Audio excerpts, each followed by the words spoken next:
Hey yo, package is here. We got the K&N filters here for the BRZ's projects. Let's go ahead and get these unboxed. Got the intake pipe here. We got the filter, as well as a gasket to go around the edge of this, and also this hole right here, which this goes through so we don't scrape it up. Let's go ahead and get this installed. I'm gonna go ahead and loosen all of our bolts. I have our tools sitting over here that we need. We got a ratchet or an electric if you want, a flathead, don't need a Phillips, and a 10mm with an extension, as well as some pliers. That's all you need. Let's go ahead and get this in. First, what I like to do is get this OEM box out of here. There's a 10mm down there. There's one right here at the top.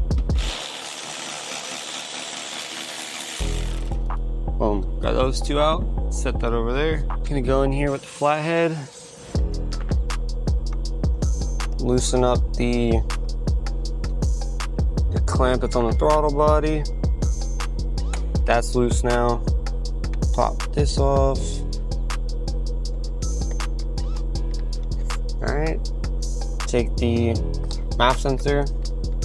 Boom, just like that. Take your pliers. Go ahead and do this. Move that out the way. And well, there you go. Another 10mm over here.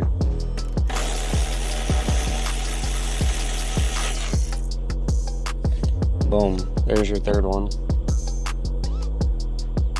Now it's out. We do need a Phillips actually. There's Phillips right here for this MAF sensor we have to transfer over. Let's go ahead and just transfer our MAF sensor. There's your MAF sensor. Set it to the side, preferably in something. Doesn't get messed up. This is the intake pipe. Comes with a rubber grommet to kind of attach this onto your throttle body. So get the hose clamps on, just set them on there. Don't tighten them yet. We'll tighten them once we put it onto the car.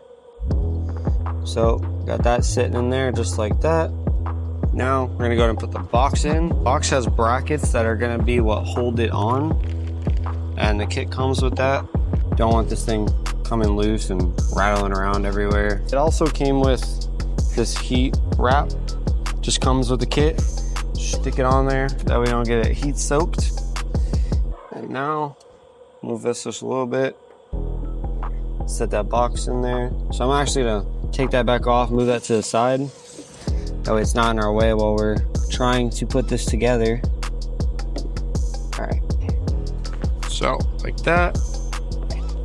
And we're gonna take the longer bracket, and the longer bracket is going to bolt down into the bottom down here with the original screw, just like that. So typically this is how you would think the bracket kind of sits, is just straight like this, and then this one just upwards. They actually are flipped around. Now we have to tighten this bolt down because you won't have access to it.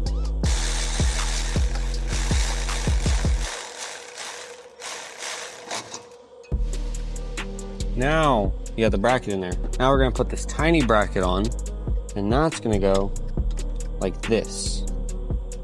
You need a 10mm wrench also. Go like this. Go ahead, finish bolting this up.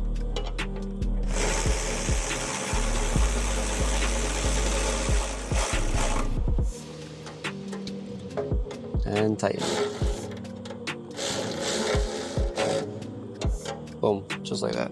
I'm going to trim this up real quick, measure this out, the border, that we don't have to worry about that rubbing. I have the piece all trimmed out, set it in this groove. Don't worry about scratching this bad boy up. Take this thing off real quick. Now we have to fish this through our gasket right here. Just give her a nice little wiggle, boom. Pops right in, and look, It even helps with securing it. Now, put this back on. It is on. Now, we're gonna go through, tighten everything up, add this in.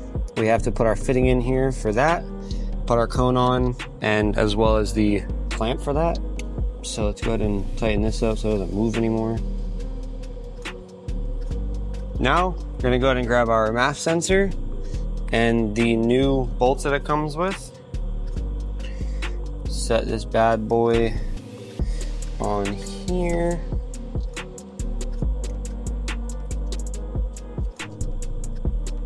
This is the fitting I was talking about for this right here.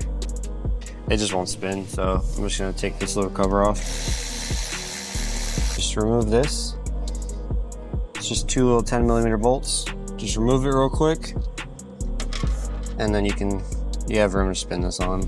For some reason, I didn't have this issue on the last intake install, but I feel like I probably just put all this together before I put it in. Just caused myself an extra step, no big deal.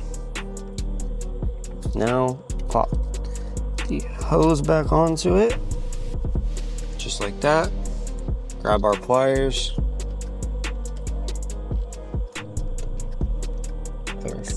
Boom. Just like that. Now we'll put our two 10mm back in here. Now, take our K&N air filter out the bag, and this is where your other clamp is, if you were wondering. Pop that bad boy right on there. Take a flathead again. Grab the Allen keys to tighten this on, tighten that up, and then everything is in. Now we got the two bolts tightened up. Now we're done. That's it. So we got the crusty old stock box out. We got the new K&N filter and box in. Everything went smoothly on that. Go ahead and get rid of this junk. Put it where it goes. Now we got this breathing so much better. Again, these were the tools that we needed. It was just a simple flathead, a 10mm wrench, 10mm socket. You can have a wrench or a gun like I had. You're gonna need an extension, a Phillips as well, and then Allen keys. And that was all for the install. It took us about 25 to 30 minutes to do it. Anybody can do it really, as long as you have these basic hand tools and you're set. Now let's get to the car event.